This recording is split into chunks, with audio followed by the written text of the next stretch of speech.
Live sports video production technology is rapidly changing before our eyes, and we're keeping you up to date on all of it with our SVG Sports Tech On Demand series. Welcome back for another episode. We are pleased to be joined by one of the smarter men in the business. He's Phil Myers. He's Chief Technology Officer at Lawo. Phil, it's wonderful to see you again. Always great to talk to you about where this industry is headed. Hope you and the team are doing well over at Lawo.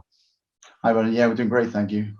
Yeah, so we've been talking a lot. We've seen you on a couple of our events recently, talking about how the broadcast media infrastructure is becoming far more decentralized. And we sound like broken records saying it, but it's a trend that's been in the mix for a while. It's a path that we've been on a road for, but it's been immensely sped up over the past 12 to 13 months. I'm fascinated to get your take on what it's been like from your seat as a technologist, seeing this speed up so quickly, and how has Lawo, in your mind, responded to this complete decentralization of live broadcast that we've seen? Yeah, so I guess I'm going to go back a couple of years. We were fairly new into the video business, so we didn't have the legacy of baseband technology, so we were able to embrace the IP wave back in 2017 onwards. And I think we clearly identified that there are three very unique use cases that benefit a lot from IP infrastructure. So I think the first one is your traditional infrastructure broadcast facilities. The second one is trucks. These large-scale OB trucks that require UHD, HDR, and so on. And the third tier we identified was fly packs and remote production. And we very clearly identified these, and each one of them has some unique, I would say, requirements in order to address what the customers are looking to use it for. So I guess back in 2018, we actually had a number of customers that approached us about doing remote production, whether it was in country or kind of pan-continent level. And so we started quite a lot of effort around then of looking at what does it mean, what are the challenges around that, and how can Lawo bring some solutions into the marketplace to address that. So we've had a real strong focus on this, I would say, for the last 2 or 3 years. I think that's really helped us because as you do with a lot of these projects you enter with customers, you learn a lot of things along the way. How you deal with things like, for example, lip sync, latency issues, how you deal with just simple access to devices that maybe are connected in a different network. And I think as we've gone through the last 12, 18 months, we were in a pretty good shape to kind of really push forward with a lot of our customers. Now, the 3 tiers I talked about, the kind of traditional broadcast infrastructure, we have many customers building new sites, which obviously is very well adapted for new technologies. We had some customers that would want to add on an additional studio to an existing infrastructure. And that became, again, a good fit for IP.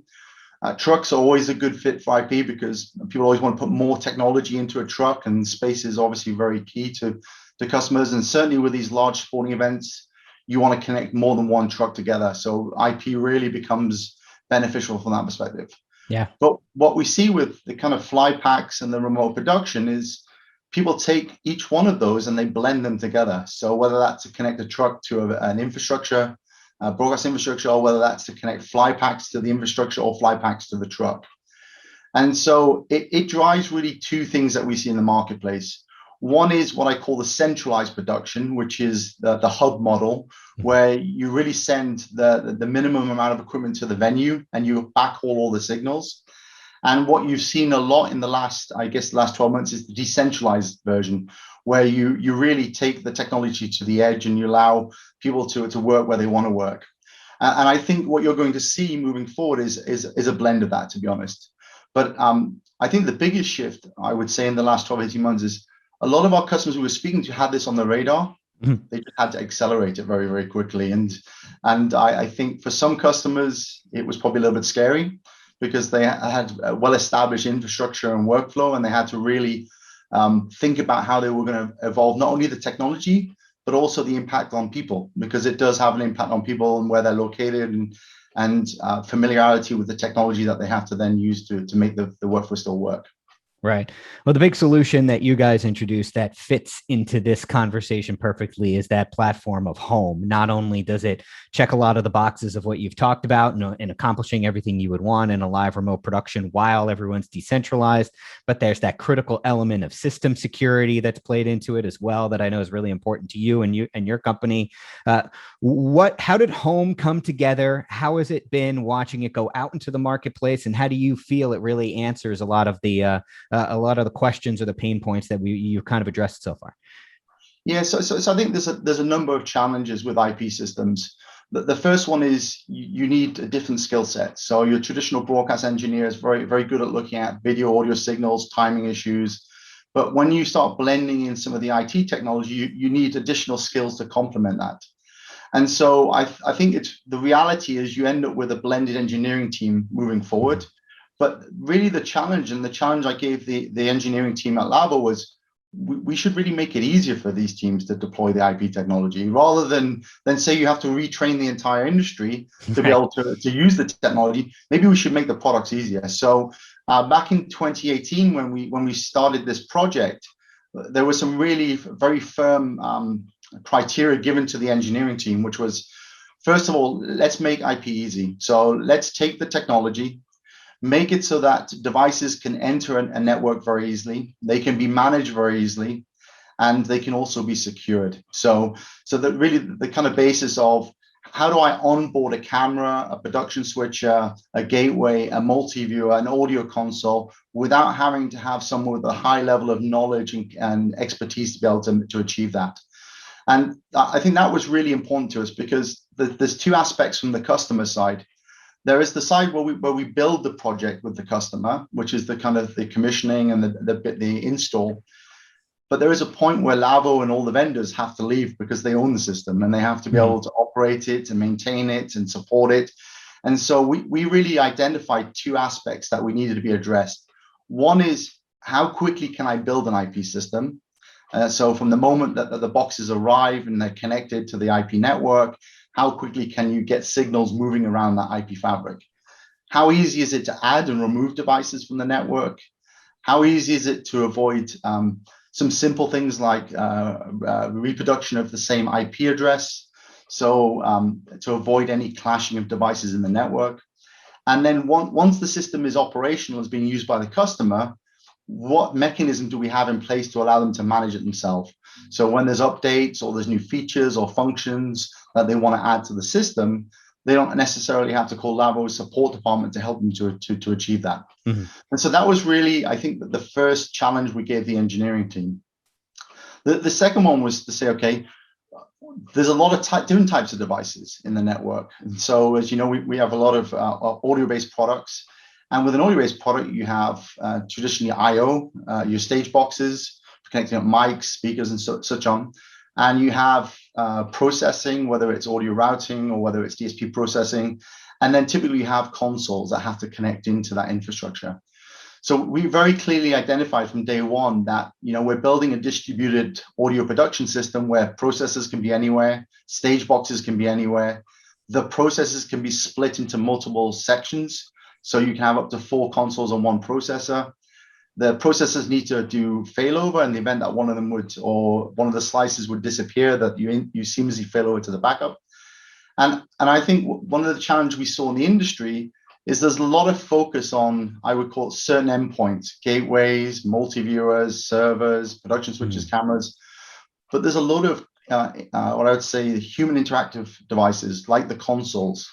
And so connecting one part of the system to the network is only one stage. Probably the next and the most important part is the part that the humans actually use, which is the console itself.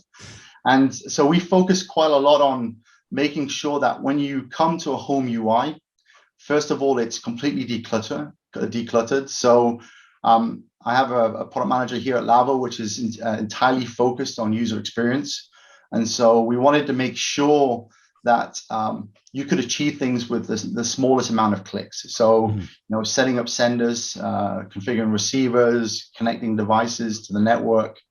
And so we really put a strong focus on the usability of the product.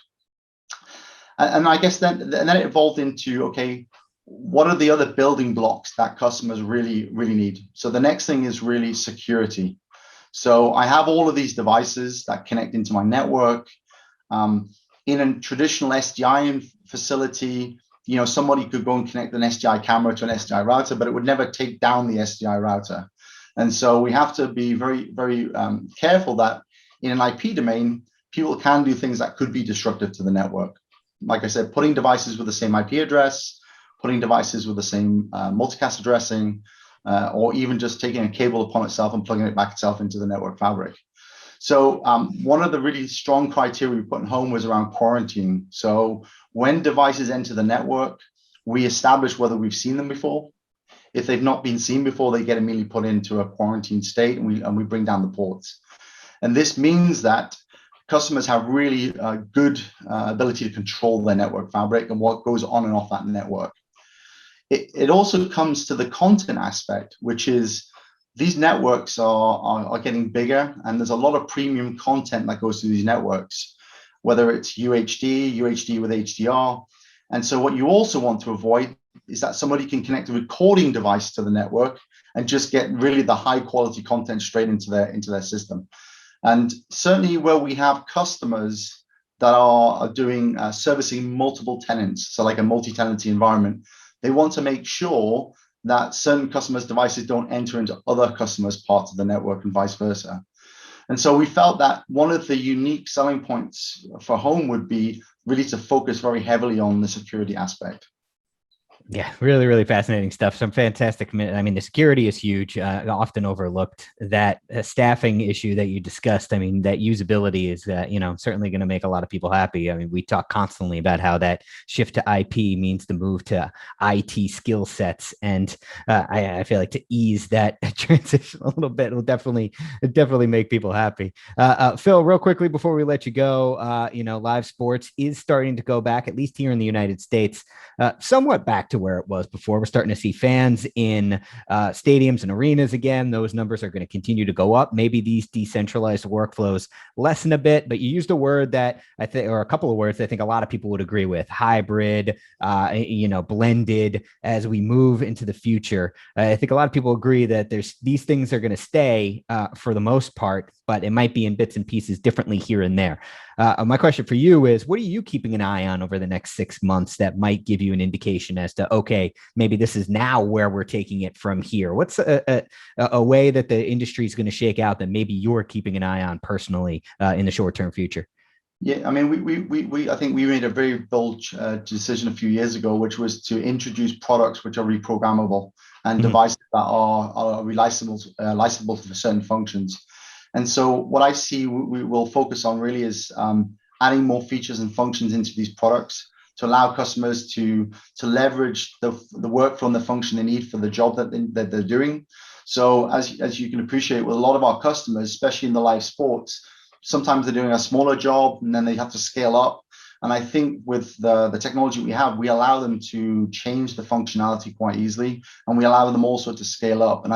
And that's really a theme that we have introduced with the introduction of home, that a lot of the underlying technology is not only scalable, but it is also very agile. So that means that we can deploy certain parts of it in certain locations.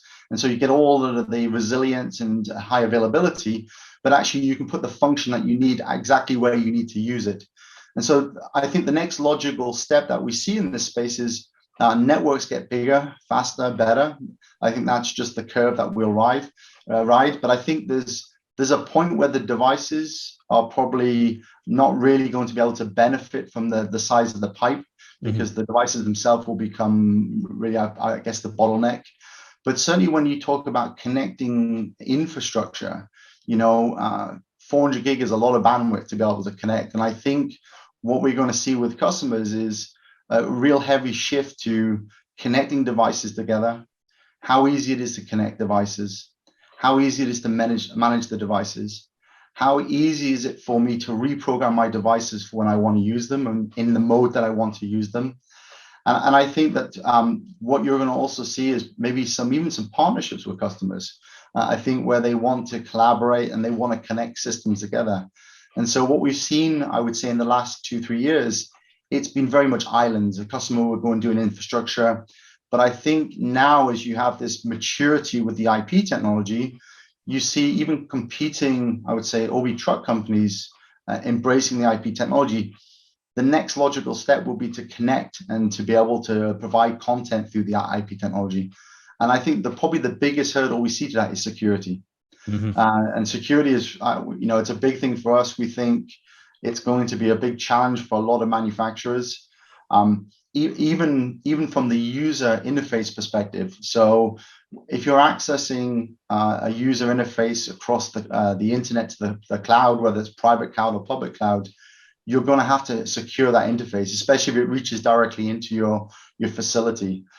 But then there's the whole management of the media, the content, the essence. And I think, as you've heard over the last couple of months, there's a whole proliferation of technologies, SRT, RIST. Mm-hmm. And so I think the security of the media is becoming more acceptable. And I think the challenge always in the past was, do you secure the tunnel that it travels in, or do you secure the content itself?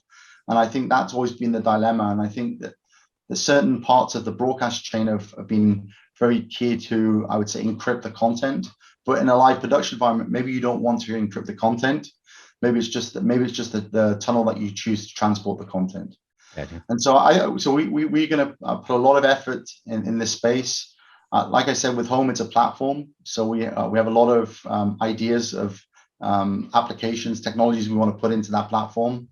But they all really start with this core basis of allowing customers really to deploy this technology with as much ease as possible. Mm-hmm. Well, Phil, I got to say, like you mentioned, you guys have a really strong audio legacy, but to see what you and your company have been able to do over the past handful of years to really reinvent what Lawo is all about, really, really incredible. And you and your engineering team deserve a lot of the credit for that. So kudos to you on everything done so far. I know, as you said, there's a lot left for you and your group to sink your teeth into, and we're really excited to see how that all turns out, how you guys do it. But really appreciate you taking the time, and it's always great to talk to you. Thank you, Brandon.